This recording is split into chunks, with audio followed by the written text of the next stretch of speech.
Chapter 28। अब आगे। बाहर पार्किंग एरिया। सारांश अपनी बाइक के पास पहुंच चुका था।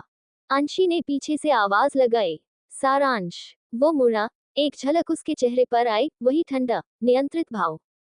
कैसे हो तुम? ठीक हूँ, उसने छोटे और सधे लहजे में जवाब दिया। हेलमेट पहना और इंजन स्टार्ट कर दिया। अंशी उसे जाते हुए देखती रही, सिर्फ कुछ सेकंड के लिए, मगर उन सेकंडों में कई सवाल थे। धीरे से बोली, बड़ा अजीब है। फिर अपनी कार का दरवाजा खोला और अंदर बैठ गई। गाड़ी स्टार्ट होते ही शीशे में उसका चेहरा दिखा। दूसरी ओर अनवर आज कई दिनों बाद कॉलेज आया था। धूप हल्की थी, लेकिन हवा में वो पुरानी सी गंध घुली थी जो उसे कॉलेज के दिनों की याद दिलाती थी, फाइलों, नोट्स और कॉफी की। उसका चलने का अंदाज अब भी वही था, धीमा मगर आत्मविश्वास से भरा। जैसे उसे किसी चीज की जल्दी नहीं, किसी बात का डर नहीं। गेट से अंदर कदम रखते ही कुछ पुराने चेहरे मुस्कुराते दिखे, कुछ बस देखते रहे। वो अब पहले जैसा नहीं था। पहले हर लेक्चर में सबसे आगे बैठने वाला, हर कंपटीशन में नाम लिखवाने वाला अनवर अब महीने में मुश्किल से 1-2 बार कॉलेज आता था, क्योंकि इसने अपनी मॉम के साथ कंपनी जो ज्वाइन की थी।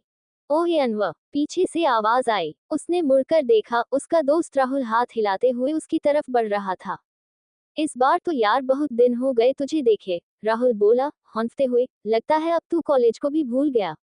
अनवर हल्की मुस्कान के साथ अपनी बैग की स्ट्रैप ठीक करते हुए बोला, हाँ, आजकल थोड़ा बिजी था, कंपनी में कुछ नए प्रोजेक्ट चल रहे हैं।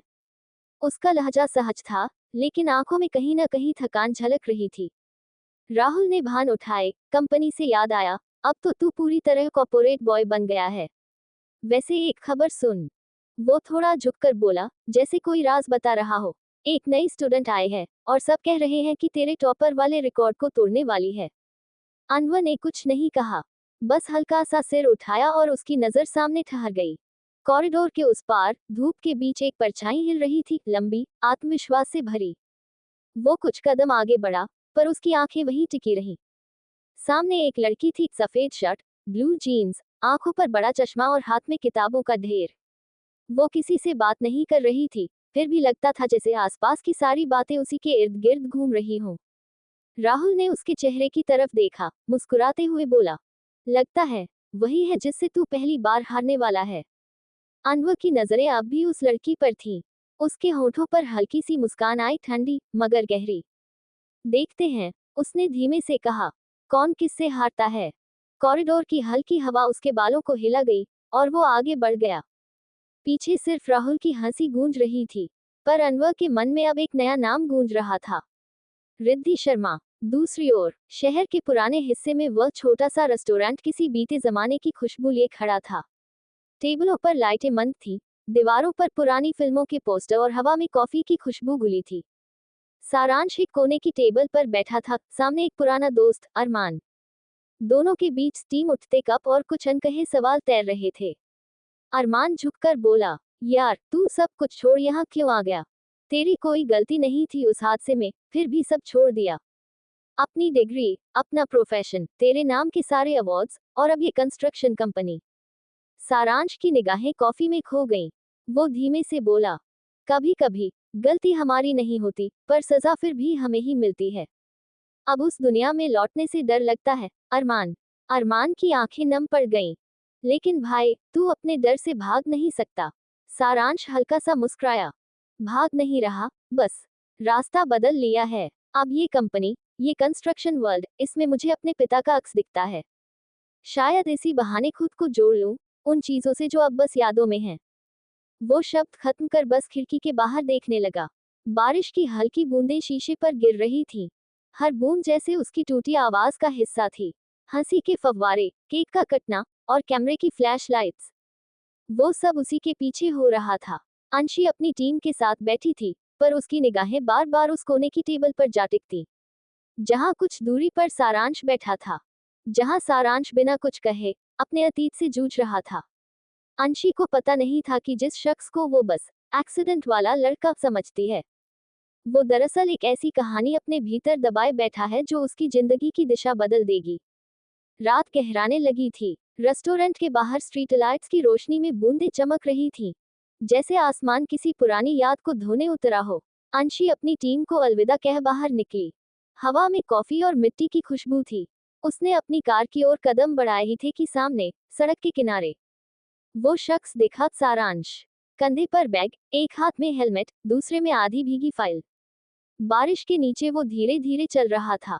कपड़ों पर गिरी बूंदें उसे अजीब सी ठंडक दे रही थी, मानो जिंदगी कह रही हो, अब और मत भाग। अंशी ने उसे पहचान लिया। सुनो, वो झटके से आवाज लगाती है। सारांश रुकता है, मुड़ता है। उसके बाल भीग चुके हैं, आंखों में वही सन्नाटा जो किसी ने दर्द में पाल रखा हो। कैसे हो तुम? अंशी धीरे से पूछती है। सारांश बस हल्के से सिर हिलाकर कहता है, ठीक हूँ। ऐसे भी कोई ठीक होता है? अंशी का लहजा नर्म था, पर सवाल गहरा। सारांश पल भर उसकी ओर देखता है, फिर नजरें फेर लेता है। हर किसी का ठीक एक जैसा नहीं होता मिस अंशी, उसने कहा। रात की स्याही में सड़कें चुप थीं। बारिश की हल्की बूंदें अब भी हवा में तैर रही थीं। गाड़ियों की रोशनी कहीं दूर धुंधली सी चमक रही थी। अंशी ने साइड मिरर में एक नजर डाली और फिर धीमे से कहा, चलो, तुम्हें घर छोड़ दूं। तुम्हारा घाव गहरा था, जख्म अभी भरा नहीं है। बारिश में भीगने से इन्फेक्शन हो सकता है। सारांश ने कोई जवाब नहीं दिया, बस हल्का सा सिर झुका लिया। उसके चेहरे पर वही अजीब सी ठंडक थी, मानो दर्द की भी आदत हो गई हो। चैप्टर 29। अब आगे। कुछ ही देर में दोनों कार में बैठे थे। खामोशी फैल गई, ऐसी खामोशी जो न अजनबी लगती थी, न अपनी। सिर्फ बारिश की बूंदें कार की छत पर पड़ते हुए हर धड़कन का माप ले रही थी। अंशी की नजर सामने थी, पर मन कई सवालों में उलझा हुआ। वो कौन है? क्यों उसके घर में सर्जिकल टूल्स थे? क्या वो डॉक्टर है या कुछ और? तभी उसका फोन बज उठा। स्क्रीन पर मॉम कॉलिंग चमका। मैं पिक कर लूं? उसने सहज स्वर में पूछा। सारांश ने सिर हिलाया। न कोई शब्द, न कोई इशारा, बस वही बर्फ सी आंखें जो खिड़की से बाहर झांक रही थी। अंशी ने कॉल रिसीव कर स्पीकर ऑन किया। हाँ मॉम, बोलो। उधर से निशी की चिंतित आवाज आए, बेटा 10 बज गए, लैब में काम है या घर आना है? अंशी ने हल्के मुस्कुराते हुए जवाब दिया, मॉम, बस मैं रास्ते में हूँ, आधे घंटे में पहुंच जाऊंगी। उसके बोलते ही एक और आवाज आए, आदि की, जो हमेशा की तरह पिताजी के सधे हुए लहजे में बोला, कोई परेशानी हो तो कॉल कर देना। अंशी के होठों पर हल्की मुस्कान आई। डैड, कोई परेशानी नहीं है। वैसे भी डीसीपी की बेटी को भला कौन परेशान करेगा? कार में बैठे सारांश ने पल भर को उसकी तरफ देखा, चेहरे पर हल्की सी हैरानी, मानो ये बात उसके लिए नहीं हो। निशी की आवाज फिर आई, एक गुड न्यूज है। क्या? अंशी के चेहरे पर उत्सुकता झलक पड़ी। तुम्हारी अनवीदी का रिश्ता तय हो गया, उधर से निशी ने खुशी से कहा। सच में? वाह, ये तो बेस्ट न्यूज है मॉम। अंशी की आवाज में उत्साह था।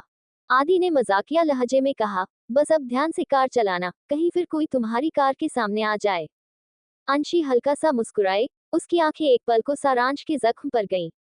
हाँ डैड, बाय। बाय बेटा। उधर से दोनों की आवाज एक साथ आई। कॉल कट होते ही कार में फिर वही सन्नाटा लौट आया। सड़क के किनारे मकानों की कतारें अब साफ दिखने लगी थीं।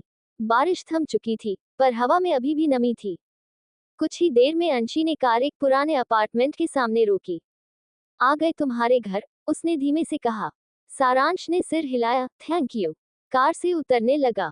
अपना ध्यान रखना, अंशी ने हल्के से कहा, फिर जोड़ा, ड्रेसिंग बदलते रहना, वरना जख्म फिर खुल जाएगा। कुछ ही देर में दोनों कार में बैठे थे। खामोशी फैल गई, ऐसी खामोशी जो न अजनबी लगती थी, न अपनी। सिर्फ बारिश की बूंदें कार की छत पर पड़ते हुए हर धड़कन का माप ले रही थी। अंशी की नजर सामने थी, पर मन कई सवालों में उलझा हुआ। वो कौन है? क्यों उसके घर में सर्जिकल टूल्स थे? क्या वो डॉक्टर है या कुछ और? तभी उसका फोन बज उठा। स्क्रीन पर मॉम कॉलिंग चमका। मैं पिक कर लूं? उसने सहज स्वर में पूछा। सारांश ने सिर हिलाया। न कोई शब्द, न कोई इशारा, बस वही बर्फ सी आंखें जो खिड़की से बाहर झांक रही थी। अंशी ने कॉल रिसीव कर स्पीकर ऑन किया। हाँ मॉम, बोलो। उधर से निशी की चिंतित आवाज आए, बेटा 10 बज गए, लैब में काम है या घर आना है? अंशी ने हल्के मुस्कुराते हुए जवाब दिया, मॉम, बस मैं रास्ते में हूँ, आधे घंटे में पहुंच जाऊंगी। उसके बोलते ही एक और आवाज आए, आदि की, जो हमेशा की तरह पिताजी के सधे हुए लहजे में बोला, कोई परेशानी हो तो कॉल कर देना। अंशी के होठों पर हल्की मुस्कान आई। डैड, कोई परेशानी नहीं है। वैसे भी डीसीपी की बेटी को भला कौन परेशान करेगा? कार में बैठे सारांश ने पल भर को उसकी तरफ देखा, चेहरे पर हल्की सी हैरानी, मानो ये बात उसके लिए नहीं हो। निशी की आवाज फिर आई, एक गुड न्यूज है क्या? अंशी के चेहरे पर उत्सुकता झलक पड़ी। तुम्हारी अनवी दी का रिश्ता तय हो गया, उधर से निशी ने खुशी से कहा। सच में? वाह, ये तो बेस्ट न्यूज है मॉम। अंशी की आवाज में उत्साह था। आदि ने मजाकिया लहजे में कहा, बस अब ध्यान से कार चलाना, कहीं फिर कोई तुम्हारी कार के सामने आ जाए। अंशी हल्का सा मुस्कुराए, उसकी आंखें एक पल को सारांश के जख्म पर गईं। हाँ डैड, बाय। बाय बेटा। उधर से दोनों की आवाज एक साथ आई। कॉल कट होते ही कार में फिर वही सन्नाटा लौट आया। सड़क के किनारे मकानों की कतारें अब साफ दिखने लगी थी। बारिश थम चुकी थी, पर हवा में अभी भी नमी थी। कुछ ही देर में अंशी ने कार एक पुराने अपार्टमेंट के सामने रोकी। आ गए तुम्हारे घर, उसने धीमे से कहा। सारांश ने सिर हिलाया, थैंक यू। अपना ध्यान रखना, अंशी ने हल्के से कहा, फिर जोड़ा, ड्रेसिंग बदलते रहना, वरना जख्म फिर खुल जाएगा। सारांश का घर, कमरे में हल्की सी नीली रोशनी थी जो खिड़की से छनकर अंदर आ रही थी। सारांश ने आईने में खुद को देखा, कंधे पर चोट के घेरे घाव, लेकिन सबसे ज्यादा गहराई उसके भीतर के दर्द में थी। आईने के सामने खड़ा वो अपने ही प्रतिबिंब से बोला, शायद अंशी उन कुछ लोगों में से एक है जो बिना मतलब भी किसी की परवाह कर लेते हैं। फिर खुद ही झटकते हुए सिर हिलाया। नहीं सारांश, ये सब तेरे लिए नहीं है। तू तो किसी का नहीं रहा अब। वो धीमे कदमों से अपने बिस्तर की तरफ बढ़ा। साइड टेबल की दराज खोली, अंदर एक पुरानी मुड़ी तुड़ी सी फोटो थी। उसने फोटो उठाए, एक खुशहाल परिवार की तस्वीर। उसके पापा माँ के कंधे पर हाथ रखे मुस्कुरा रहे थे। माँ की गोद में एक लड़की थी, आर्या, और उनके बीचों बीच था सारांश, वही मुस्कान जो अब कहीं खो चुकी थी। उसकी उंगलियां तस्वीर पर थम गईं।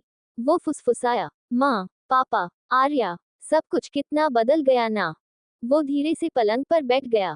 तस्वीर को अपनी छाती से लगाकर बोला, काश उस दिन मैंने तुम्हें बचा लिया होता। एक पल को सब कुछ सन्नाटे में बदल गया। सारांश की सांसें तेज हो रही थीं। यादों की लहरें उसे वापस उसी हादसे की रात में ले गईं। बारिश, चीखें, और एक पल में खत्म हो गई पूरी दुनिया। कुछ सेकंड बाद उसने खुद को संभाला, तस्वीर को चूमा और मेज पर रख दी। आईने में फिर नजर पड़ी तो देखा, आंखें लाल थीं, लेकिन उनमें अब एक ठंडापन था। वो ठंडापन जो किसी ने खोकर पाया था। धीरे से उसने कहा, अब कोई मेरे करीब नहीं आएगा, ना अंशी, ना कोई और। फिर बिस्तर की लाइट बंद कर वो वही दीवार से टिक गया। अंधेरे में सिर्फ उसकी सांसों की आवाज थी। अगली सुबह, चौधरी हवेली, रणधीर चौधरी ने हल्के हाथ उठाकर कहा, पंडित जी को बुलाए, आज ही मुहूर्त निकाल लिया जाए। थोड़ी ही देर में पंडित जी अपने झोले से पंचांग निकालते हुए हॉल में आए। सभी ने आदर से उन्हें नमस्कार किया। रणधीर चौधरी के कहने पर उन्होंने शुभ और अनवी की जन्मतिथियां पूछी। सिमरन जी तुरंत अपने बैग से शुभ की कुंडली निकाल लाईं, जबकि आशी ने अनवी की जानकारी दी। पंडित जी ने दोनों कुंडलियां सामने रखी। उनके होठों पर हल्की बुदबुदाहट शुरू हुई, उंगलियां मोतियों की माला पर फिरने लगी। सबकी निगाहें उनकी ओर थीं। कुछ मिनट की खामोशी के बाद उन्होंने मुस्कुराकर कहा, कुंडली मिलान बहुत शुभ है। 27 गुण मिलते हैं, जो बेहद दुर्लभ होता है। ये दोनों बच्चे एक दूसरे के लिए बने हैं। आशी और सिमरन जी ने राहत की सांस ली। रणधीर चौधरी की झुर्रियों में भी एक सुकून भरी मुस्कान खिल उठी। फिर पंडित जी ने पंचांग खोला और बोले, सगाई के लिए आने वाला शनिवार बहुत शुभ है, और शादी के लिए। उन्होंने पन्ने पलटे, कुछ पल सोच में पड़े, फिर बोले, 3 सप्ताह बाद शुक्ल पक्ष की एकादशी का दिन अत्यंत मंगलकारी है। उस दिन विवाह संपन्न कराया जा सकता है। सारे हॉल में एक मीठा उत्साह फैल गया। रणधीर चौधरी बोले, ठीक है पंडित जी, वही सही। सगाई इस शनिवार, और 3 हफ्ते बाद शादी। बस अब कोई टालमटोल नहीं। सबने तालियां बजाईं। शुभ ने धीरे से अनवी की ओर देखा। उसकी आंखों में न जाने कैसी गहराई थी, जैसे हजार सवाल अब भी वहीं दबे हों। अनवी ने हल्की सी मुस्कान दी, मगर वह मुस्कान उसकी आंखों तक नहीं पहुंची। सिमरन जी उठी और आशी के पास आकर बोली, अब तो तैयारियां शुरू करनी होंगी, बेटी। चैप्टर 30। अब आगे। रणधीर चौधरी ने फिर शुभ को अपने पास बुलाया। बेटा, आज से ये घर तुम्हारा भी है। अब बस अपनी जिम्मेदारी निभाने की तैयारी करना। शुभ ने आदर से सिर झुकाया, और अनवी ने चुपचाप अपनी नजरें जमीन पर टिकाईं। उसके मन में चल रही लहरें शायद किसी को सुनाई नहीं दे रही थी। हॉल के बीचों बीच विराज उठकर खड़ा हुआ। सबकी निगाहें उसी पर टिक गईं। उसके हाथ में एक मखमली लाल डिब्बा था, जिसके भीतर पुराने लेकिन बेहद नाजुक कंगन चमक रहे थे। विराज ने हल्की मुस्कान के साथ कहा, कल हम ये देना भूल गए थे, ये शुभ की माँ के हैं। इतना कहते ही उसने डिब्बा खोला और धीरे से अन्वी का दुपट्टा थोड़ा सा उठाकर उसके कलाई पर वो कंगन पहना दिए। कंगन पहनाते वक्त विराज की उंगलियां जरा कांपी, शायद यादें फिर से लौट आई थीं। वो बोला, इन्हें मेरे साथ साथ उसकी भी निशानी समझना, उसका आशीर्वाद हमेशा तुम्हारे साथ रहेगा। अन्वी कुछ पल तक उन कंगनों को देखती रही। पुराने पर चमक में अब भी ममता थी। उसके गले में शब्द अटक गए। बस हल्के से सिर झुका लिया। विराज ने उसकी आंखों में झांकते हुए कहा, अब तुम सिर्फ हमारी बहू नहीं, शुभ की माँ की दुआओं का हिस्सा भी हो। शुभ जो अब तक सब चुपचाप देख रहा था, उसकी आंखें भर आईं। उसने मुस्कुराने की कोशिश की, पर होंठ कांप गए। कुछ देर बाद उसने सबको नमस्कार किया और चुपचाप बाहर निकल गया। हवेली के आंगन में हल्की सी हवा चल रही थी। ढलते सूरज की किरणें दीवारों पर सुनहरी लकीरें बना रही थी। वो गार्डन में जाकर उस पुरानी लकड़ी की चेयर पर बैठ गया, जहां कभी उसकी माँ शाम की चाय पिया करती थी। आकाश में पंछियों की कतारें घर लौट रही थी। उनकी चहचहाहट में भी आज एक अजीब सी तन्हाई थी। शुभ ने आसमान की ओर देखा। उसकी आंखों में सूरज की परछाई उतर आई थी। उसने खुद से बुदबुदाया, माँ, आज अगर आप होती ना, तो शायद सब कुछ थोड़ा आसान लगता। उसने अपने गले में पहने लॉकेट को टी शर्ट से बाहर निकाल थाम लिया। शुभ अपनी कुर्सी पर चुपचाप बैठा था। सामने ढलते सूरज की लालिमा उसके चेहरे पर एक सुनहरी परत बिखेर रही थी। हवा में शाम की ठंडक थी और बगीचे की चिड़ियों की आवाजें भी जैसे अब शांत पड़ चुकी थी। उसी सन्नाटे में उसे अपने कंधे पर किसी का हल्का सा स्पर्श महसूस हुआ। वो पलटा, पीछे आशी खड़ी थी। चेहरे पर वही अपनापन, वही ठहराव। आशी उसके पास वाली कुर्सी पर बैठ गई। उसने कुछ पल शुभ को देखा, फिर बोली, क्या हुआ बेटा, क्या तुम इस शादी से खुश नहीं हो? शुभ ने एक गहरी सांस ली। चेहरे पर हल्की सी मुस्कान लाने की कोशिश की, लेकिन आंखों की नमी छिपी नहीं। आपसे कुछ छिपा भी सकता हूँ क्या, आंटी? वो धीरे से बोला, आप तो सब जानती हैं, डैड ये शादी क्यों करवाना चाहते हैं। आशी चुप रही, उसकी आंखों में ममता थी और थोड़ी सी चिंता भी। शुभ आगे बोला, और रही बात शादी की, तो ना ही मुझे शादी से कोई प्रॉब्लम है, ना ही अन्वी से। वो कुछ पल रुका, फिर नीचे जमीन की ओर देखते हुए बोला, बस जब डैड ने अन्वी को माँ के कंगन पहनाए ना, तो मैं खुद को रोक नहीं पाया। माँ की याद अचानक सामने आ गई। कभी कभी दिल बस यूं ही भारी हो जाता है। उसकी आवाज में मासूमियत थी, एक सच्चाई थी। आशी ने उसका हाथ अपने हाथ में लिया, बोली, शुभ, कभी कभी जो रिश्ते हमें मिलते हैं, वो सिर्फ जिम्मेदारी नहीं होते, वो किसी अधूरी कहानी का मुकम्मल हिस्सा बनकर आते हैं। शुभ हल्का सा मुस्कुराया, आपको तो हर चीज में कहानी दिख जाती है, आंटी। आशी ने हंसते हुए उसके बालों को हल्के से पीछे किया, और तुम्हें हर दर्द में मजाक। शुभ की नजरों में एक पल को चमक आई। वो मुस्कुराया, फिर बोला, काश माँ होती तो शायद ये सब जरा आसान लगता। आशी ने गहरी सांस ली, उसकी आंखों में एक नरमी उतर आई। धीरे से बोली, तो अब समझ लो, माँ तो हैं। शुभ ने चौंक कर उसकी ओर देखा। आशी मुस्कुराई और बोली, मुझे तुम अन्वी की तरह मॉम बुला सकते हो, कोई रोक नहीं है। शुभ की आंखें भर आईं, वो कुछ बोल नहीं पाया, बस हल्के से सिर झुका दिया। धीरे धीरे हवा में ठंड बढ़ रही थी। आशी उठी, बोली, चलो अंदर चलो, सब तुम्हें ढूंढ रहे होंगे।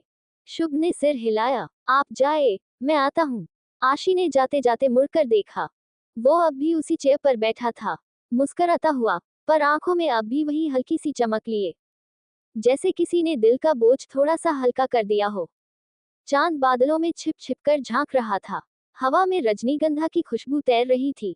शुभ अब भी उसी चेयर पर बैठा था, आंखें ऊपर आसमान पर टिकी। वो सोचों में इतना डूबा था कि उसे पता ही नहीं चला। पीछे से हल्के कदमों की आहट आ रही थी। धीरे धीरे अन्वी आए, उसके हाथ में एक कप था। कॉफी, उसने कहा, मॉम ने कहा था तुम्हें देना। शुभ मुस्कुराया, कप लिया। आप लोग मुझे बहुत पैम्पर करने लगे हैं। अन्वी बस हल्का सा हम बोली और उसके सामने वाली कुर्सी पर बैठ गई। कुछ देर दोनों के बीच चुप्पी रही, सिर्फ झींगुरों की आवाज और हवा की सरसराहट। फिर शुभ ने कहा, जानती हो, जब तुम्हारे दादाजी ने मेरे माथे पर तिलक लगाया ना, मुझे ऐसा लगा जैसे माँ फिर से मेरे सामने है। वो भी बचपन में ऐसे ही लगाती थी।